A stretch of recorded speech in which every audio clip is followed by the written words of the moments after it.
Hi everyone, एक बार फिर से आप सभी का बहुत बहुत स्वागत है। आप सभी का अपना यूट्यूब चैनल आरके स्टडी पे। मैं हूं रविंद्र कुमार। कल सॉफ्टवेयर इंजीनियरिंग का क्लास चल रहा था, लेसन नंबर 5, जिसका आज भाग नंबर 5 है। आज की इस क्लास में हम लोग ओओडी कंसेप्ट को जानेंगे। ओओडी का कहने का मतलब है ऑब्जेक्ट ओरिएंटेड डिज़ाइन। गाइस, आप सभी को अभी तक आपने ओप्स का कॉन्सेप्ट पढ़ा है, OOP, ठीक है, यानी ऑब्जेक्ट ओरिएंटेड प्रोग्रामिंग। उसी कॉन्सेप्ट को यहाँ पे सॉफ्टवेयर इंजीनियरिंग में OOD का नाम से जाना जाता है। बिकॉज सॉफ्टवेयर इंजीनियरिंग के अंतर्गत में हम लोग सारे डिज़ाइन को यहाँ पे पढ़ते हैं, इसलिए यहाँ पे ऑब्जेक्ट ओरिएंटेड डिज़ाइन पढ़ेंगे। वहाँ पे हम लोग प्रोग्रामिंग करते हैं अदर सब्जेक्ट में, इसलिए वहाँ पे प्रोग्रामिंग का यूज होता है, यानी ओप्स कंसेप्ट पढ़ते हैं। यहाँ पे डिजाइनिंग की बात होती है, इसलिए हम लोग क्या करेंगे, OOD यानी ऑब्जेक्ट ओरिएंटेड डिज़ाइन की कंसेप्ट को पढ़ेंगे। इम्पोर्टेंट चीज़ ये है कि जो ओप्स के कंसेप्ट है वही हमारा ऑब्जेक्ट ओरिएंटेड डिज़ाइन का भी कंसेप्ट है। दोनों कंसेप्ट सेम टू सेम है, बस फ़र्क इतना है कि ये डिज़ाइन की बात कर रहा है, वहाँ पे हम लोग प्रोग्रामिंग की बात करेंगे। एक बात और कि ये जो क्वेश्चन है ये बहुत इम्पोर्टेंट है, क्योंकि ये आपका पाइथन और PHP और ये सॉफ्टवेयर इंजीनियरिंग और एक आध और सब्जेक्ट हैं IoT या CHM, इतने सब्जेक्ट में ये क्वेश्चन पूछ सकते हैं। तो बहुत ही इम्पोर्टेंट है। आज की इस वीडियो को ध्यान से ज़रूर देखिएगा, क्योंकि ये ओप्स के कंसेप्ट आपको सभी सब्जेक्ट में देखने को मिलते हैं। तो वीडियो में लास्ट तक बने रहिएगा। यदि चैनल पर नए हो तो चैनल को सब्सक्राइब कर लीजिएगा। आज की क्लास के चलिए स्टार्ट करते हैं। OOD यानी object oriented design. Object oriented design का उपयोग हम लोग तब करते हैं या इसकी प्रक्रिया तब होती है जब हमारा कोई भी ऑब्जेक्ट ओरिएंटेड के माध्यम से कोई भी कंप्यूटर सिस्टम या कोई भी एप्लीकेशंस को क्रिएट करना होता है। यानी कह सकते हैं कि कभी भी हम लोग को कंप्यूटर सिस्टम में, अपने सिस्टम में यदि किसी भी एप्लीकेशंस को क्रिएट करना है यानी उसको बनाना है, तो हम लोग ओप्स या फिर कह सकते हैं ऑब्जेक्ट ओरिएंटेड डिज़ाइन का यूज करते हैं। यानी यहाँ पे आप सभी लोग को एक चीज़ क्लियर हो गया होगा कि हमारी जो भी कंप्यूटर या सिस्टम होती है उस पर एप्लीकेशंस को क्रिएट करने के लिए ऑब्जेक्ट ओरिएंटेड डिज़ाइन का यूज करते हैं या ओप्स कंसेप्ट को यहाँ पे पढ़ते हैं। एक बात हमने यहाँ पे आप सभी को क्लियर करा दिया कि जो हमारा OOD है यानी ऑब्जेक्ट ओरिएंटेड डिज़ाइन है, वो ओप्स के कंसेप्ट पे है, ठीक है, जो कि यहाँ पे साफ साफ लिखा भी गया है कि OOD में एक सिस्टम को ऑब्जेक्ट के कलेक्शन के रूप में देखा जाता है, जहाँ पे कि OOD जो है वह ऑब्जेक्ट ओरिएंटेड प्रोग्रामिंग यानी ओप्स के प्रक्रिया के ही एक हिस्सा होता है। यानी कह सकते हैं कि जो हमने अभी ऑब्जेक्ट ओरिएंटेड डिज़ाइन में पढ़ेंगे वही हम लोग ओप्स में भी पढ़ेंगे। ज़्यादा डिफरेंट, बिल्कुल डिफरेंट नहीं होता है, ठीक है। तो इसीलिए यहाँ पे अब हम लोग एक एक करके उनके टर्म को पढ़ते हैं और समझते हैं। ऑब्जेक्ट ओरिएंटेड डिज़ाइन के टर्म है। अब देखिए, सॉफ्टवेयर इंजीनियरिंग में हमने डिज़ाइन के बारे में पढ़ेंगे, और अगर कोई प्रोग्रामिंग लैंग्वेज है, जैसे कि अगर हम लोग पाइथन की बात करें या PHP, तो ये प्रोग्रामिंग लैंग्वेज है, इसलिए वहाँ पे हम लोग डी के जगह पे हम लोग P यूज करते हैं, ठीक है। बस इतना ही डिफरेंट है और कुछ डिफरेंट नहीं है। बाकी बात जो यहाँ पर चीज़ें हैं वो सेम टू सेम है। सबसे पहला हमारा जो टर्म होता है ऑब्जेक्ट ओरिएंटेड डिज़ाइन में, वो होता है ऑब्जेक्ट, ठीक है। तो सबसे पहले हम लोग ऑब्जेक्ट के बारे में जानते हैं कि ऑब्जेक्ट होता क्या है और इसका बेसिकली यहाँ पे यूज क्यों है। तो सबसे पहला जो हमारा यहाँ पे टर्म है वो है ऑब्जेक्ट। ऑब्जेक्ट क्या होता है, तो ध्यान से समझिएगा कि जो हमारा क्लास होता है, ठीक है, ऑब्जेक्ट एक क्लास का इंटेंस होता है, जो कि कह सकते हैं या मेथड और प्रॉपर्टी को कंटेन किए रहता है, जिससे कि एक विशेष डेटा को यूजफुल बनाया जा सके, यानी जो हमारे पास डेटा है उसको कुछ यूजफुल बनाया जा सके। इसलिए हमारा जो है ऑब्जेक्ट वो क्लास के इंटेंस होता है, और यहाँ पे हमारा उसके मेथड या फिर उसके प्रॉपर्टी को कंटेन किए रहता है। आगे हम लोग बात करेंगे ऑब्जेक्ट की। तो ऑब्जेक्ट वह होता है जो कि क्लास के व्यवहार को निर्धारित करता है कि वो किस पर्पज के लिए है। जैसे कि कोई यदि अगर पर्सन हो तो उसका किस तरह से व्यवहार होगा, अगर बैंक है तो उसका किस तरह का व्यवहार रहेगा, या तो कोई कंपनी है तो उसकी किस तरह से व्यवहार होगी।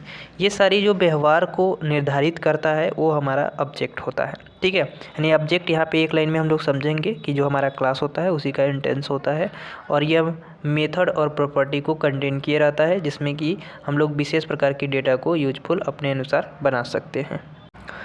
दूसरा हम लोग बात करेंगे यहाँ पे क्लास की। तो क्लास क्या है? तो क्लास अभी आपने पढ़ा कि जो हमारा ऑब्जेक्ट होता है, ठीक है, ऑब्जेक्ट में ही क्लास के बारे में पढ़ा कि ऑब्जेक्ट जो है वो क्लास का इंडेंस होता है, ठीक है। तो यहाँ पे जो क्लास हो गया, अब हमारा यहाँ पे क्लास जो क्या हो गया, इंस्ट्रक्शन जो है हमारा उसका एक भंडार हो गया, यह कह सकते हैं पूरे टोटली समूह हो गया। जो कि क्लास एक प्रकार का एंटिटी होती है जो कि यह निर्धारित करती है कि जो हमारा ऑब्जेक्ट है, यानी जो हमने अभी पढ़ा, जो हमारा ऑब्जेक्ट है किस प्रकार का व्यवहार करेगा। ये सारा चीज़ें जो है निर्धारित करता है कौन? क्लास निर्धारित करता है। ऑब्जेक्ट क्या कंटेन करेगा, ये सारी चीज़ें कौन निर्धारित करता है? तो क्लास करता है। यानी जो अभी हमने ऑब्जेक्ट में जो हिसाब से पढ़ा क्लास के बारे में, उसी का उल्टा हम लोग क्लास को ऑब्जेक्ट के रूप में भी लिख सकते हैं यहाँ पे, ठीक है। यानी दूसरे शब्दों में कह सकते हैं कि जो हमारा क्लास है वो एक इंस्ट्रक्शन है और इसका पूरा एक समूह होता है और जिसके द्वारा एक विशेष प्रकार की ऑब्जेक्ट को हम लोग क्रिएट कर सकते हैं या किया जाता है। यानी किसके माध्यम से? क्लास के माध्यम से किसी भी ऑब्जेक्ट को आसानी से या फिर कह सकते हैं विशेष प्रकार की ऑब्जेक्ट को क्रिएट यहाँ पे किया जाता है। अगला आपका है मैसेज। मैसेज के अंतर्गत में आप सभी को पता है कि हम कभी भी कम्युनिकेट करते हैं किसी से, ठीक है, या कम्युनिकेट कर सकते हैं, या तो फिर हमारा जो मैसेज है वो एक दूसरे से के पास क्या कर सकते हैं? पासिंग करते हैं कम्युनिकेट के द्वारा। और इसमें हम ऑब्जेक्ट एक दूसरे को मैसेज सेंड और रिसीव कर सकते हैं। जैसे कि आपके पास एक सेल फ़ोन है, आपके फ्रेंड के पास एक सेल फ़ोन है, तो हम लोग मैसेज के थ्रू इनसे बात कर लेते हैं, इनसे ये बात कर लेते हैं, ठीक है। तो मैसेज जो है हमारा बेसिकली एक ऑब्जेक्ट आपस में एक दूसरे से क्या कर सकते हैं? मैसेज को पासिंग कर सकते हैं, कम्युनिकेट कर सकते हैं, ठीक है। ये सेंड कर सकता है, रिसीव कर सकते हैं। तो ये सारी चीज़ें कौन? मैसेज उपलब्ध कराती है। मैसेज पासिंग दो प्रकार की होती है, पहला तो आपका सिंक्रोनस होता है और दूसरा असिंक्रोनस होता है। तो गाइस यहाँ पे आपने मैसेज के बारे में समझ लिया होगा कि मैसेज जो है कोई भी ऑब्जेक्ट है वो एक दूसरे से मैसेज को पासिंग कर सकते हैं, कम्युनिकेट कर सकते हैं, ये सारी सुविधा प्रदान करती है। इसमें आपने दो चीज़ पढ़ा कि मैसेज जो है, मैसेज पासिंग की दो प्रक्रिया है, एक तो आपका सिंक्रोनस, दूसरा असिंक्रोनस। अब सिंक्रोनस जो है, अगर कोई भी सेंडर या रिसीवर, सिंक्रोनस के अंतर्गत में यदि कोई भी सेंडर या कोई भी ऑब्जेक्ट किसी को मैसेज पासिंग कर रहा है, पास कर रहा है, या फिर किसी से मान लीजिए अब उधर से रिसीविंग होती है, तो इसमें टाइम लगता है, ठीक है। ध्यान में रखेंगे कि जो सिंक्रोनस है, सिंक्रोनस के अंतर्गत में टाइमिंग लगती है और असिंक्रोनस के अंतर्गत में टाइमिंग नहीं लगती है। अर्थात हम कह सकते हैं कि जो सिंक्रोनस है हमारा, इसमें हम लोगों को वेट करना पड़ता है। कोई भी अगर कोई भी मैसेज हमने सेंड किया, अब उसको यहाँ पे वेट करना पड़ता है, लेकिन असिंक्रोनस के अंतर्गत में हम लोग को वेट नहीं करना पड़ता है। तो ये होता है हमारा मैसेज। आगे हम लोग बात करेंगे, इम्पोर्टेंट है अब्स्ट्रैक्शन। अब ये क्या होता है? जो अगला टर्म है आपका अब्स्ट्रैक्शन, इसमें क्या है कि जो हमारा ऑब्जेक्ट ओरिएंटेड डिज़ाइन है, इसमें जो भी प्रयोग होने वाले कॉम्प्लेक्सिटी होती है उसको हैंडल करता है। कहने का मतलब है कि अब्स्ट्रैक्शन जो होता है हमारा, इसमें जो ज़रूरी इन्फॉर्मेशन होती है, जो हमारी ज़रूरी डेटा होती है, उसको सिर्फ दिखाई जाती है, अन्यथा जो डिटेल्स है सारे डिटेल्स को छुपा कर रखते हैं। जैसे कि अगर हम आपके खुद की बात करें, तो आप यदि आपसे कोई अजनबी कोई नाम पूछता है, ठीक है, अगर आपसे कोई नाम पूछता है तो हो सकता है आप न भी दें और बहुत सारे दे भी देते हैं। तो आप नाम दे दिए लेकिन अपनी पूरी डिटेल नहीं देंगे। तो यहाँ पे सेम टू सेम काम करता है अब्स्ट्रैक्शन, कि पूरी जानकारी नहीं देता है, बट ज़रूरी वाली जो इन्फॉर्मेशन है उसको ज़रूर दिखा देता है। जैसे कि आपका ज़रूरी था वहाँ पे अपना नाम बताना, तो आपने बता दिया, अपना पता नहीं बताया, क्योंकि अपना पता बताने से आपका हो सकता है कि नुकसान हो जाए, ठीक है। तो उसी तरह से अपनी पूरी डिटेल्स को छुपा दिया और जो है अपनी थोड़ी सी इन्फॉर्मेशन बताई, तो यहाँ पे अब्स्ट्रैक्शन कहलाता है।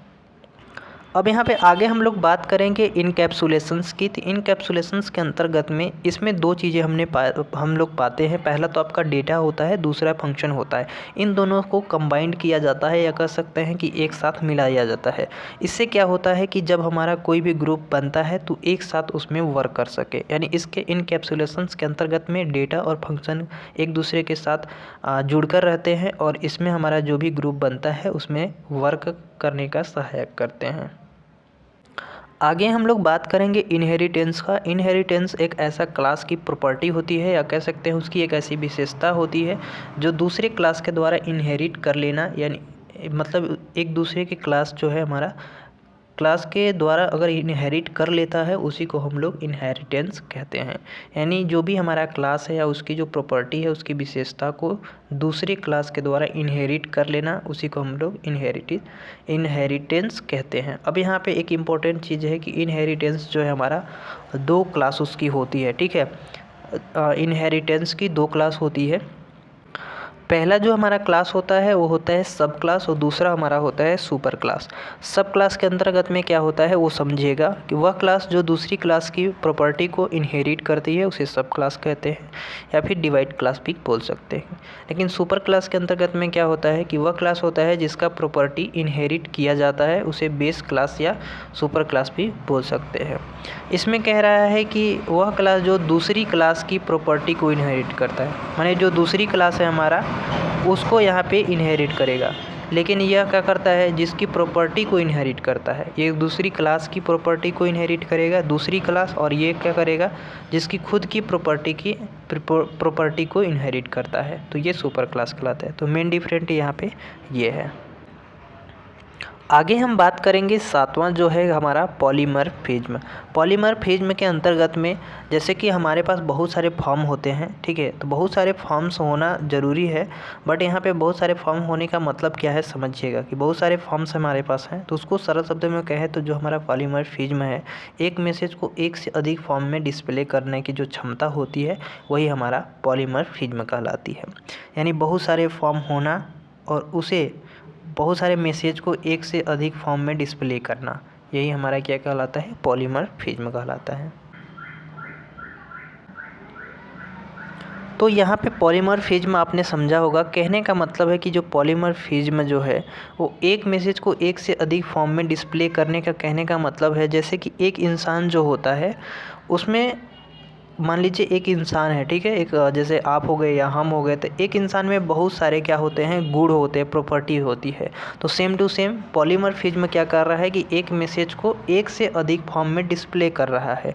अब यदि अगर एक इंसान है, यहाँ पे हम लोग पॉलीमॉर्फिज्म में समझेंगे कि एक इंसान जो है वो क्या कर रहा है, अपनी 10 प्रॉपर्टी बता रही है। क्या बता रही है, 10 प्रॉपर्टी बता रही है कि मैं अच्छा हूँ, या फिर बता रहा है कि मैं किसी का भाई हूँ, या मैं किसी का पिता हूँ, या कोई भी चीज़ इस तरह से बता रहा है, यानी 10 अपने गुण बता रहा है। इसका कहने का मतलब है कि वो बहुत सारे फॉर्म में अपना जो चीज़ें है डिस्प्ले कर रहा है। यानी एक ही इंसान है लेकिन बहुत सारे उसके पास प्रॉपर्टी है, बहुत सारी विशेषताएं हैं, तो ऐसे चीज़ों को पॉलीमॉर्फिज्म कहते हैं। तो यहाँ पे हमारे पास फॉर्म से रिलेटेड है, तो हम लोग समझेंगे कि बहुत सारे फॉर्म का होना पॉलीमॉर्फिज्म तो कहलाता है, लेकिन एक ही मैसेज का, एक ही आपके पास मैसेज है लेकिन उसका मतलब 10 है, तो ऐसे चीज़ों को पॉलीमॉर्फिज्म कहलाता है। तो आप यहाँ पे समझ गए होंगे, ठीक है, कि जो हमारा ऑब्जेक्ट ओरिएंटेड डिज़ाइन है इसका कंसेप्ट क्या है, 7 कंसेप्ट है या टर्म बोल सकते हैं, वो सातों आपने समझ लिया होगा, एक एक करके हमने आप सभी को समझा दिए। बस आज के लिए इतना ही। आई होप कि आप सभी लोग को ये वीडियो पसंद आई होगी, और दोस्तों के साथ ज़रूर शेयर कीजिएगा। पसंद आए लाइक कर दीजिएगा, चैनल पर नहीं हो तो सब्सक्राइब कर लीजिएगा। हम लेंगे नेक्स्ट क्लास में, तब तक के लिए जय।